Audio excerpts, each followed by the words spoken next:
pelayanan dihentikan sementara. Hal ini bagi kami tentu menimbulkan permasalahan karena tenggat waktu yang ditentukan oleh pemerintah Saudi, artinya kalau dari hari ini kurang dari 1 bulan lagi. Diperkirakan ratusan ribu orang tidak dapat mengakses kesempatan amnesti tersebut.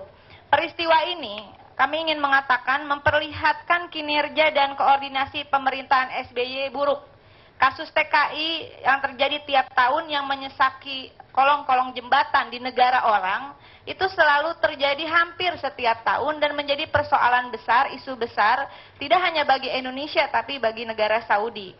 Nah, tiap tahun persoalan ini terus terulang dan artinya kalau melihat apa yang terjadi sekarang, pemerintah SBY tidak punya strategi. Ketika pemerintah Saudi memberikan kemudahan, pemerintah SBY justru tidak memanfaatkan dengan serius. Lagi-lagi statement-statementnya justru sangat menyakitkan bagi rakyat kita sebetulnya dan akhirnya menjadi korban.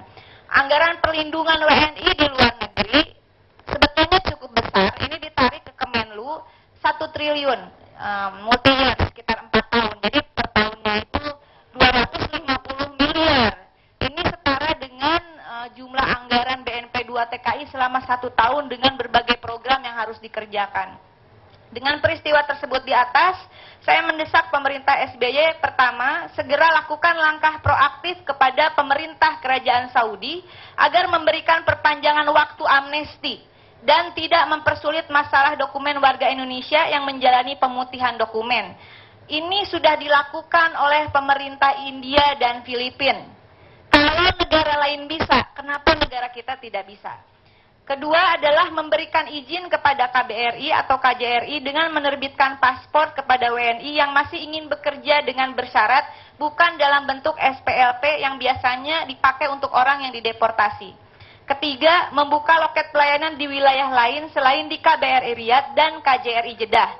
Keempat, mediakan line phone khusus dan prosedur resmi yang diterbitkan KBRI atau KJRI berisi langkah-langkah proses amnesti, baik itu yang ingin pulang maupun menetap di Saudi. Sehingga apa yang disampaikan oleh Saudara Pompi itu tidak terulang.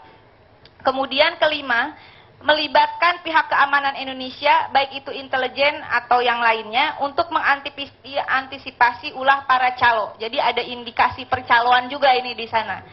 Kemudian yang keenam adalah menambah personil, melibatkan relawan tentu saja untuk pelayanan di loket-loket, membuka tenda-tenda kesehatan, dan menyediakan tim medis bagi warga kita yang mengurus pemutihan. Karena cuaca di Saudi sekarang cukup ekstrim, kalau siang sekitar 45-50 derajat, dan malam harinya 35 derajat.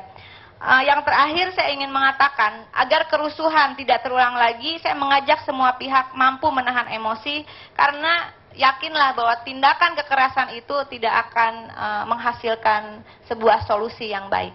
Terima kasih. Ada teman yang mau bertanya? Mungkin? Kalau tidak, mungkin sudah jelas pernyataan ini. Baik, itu dia pernyataan dari anggota Komisi 9 DPR RI dan pemirsa Kabar Siang akan kembali nge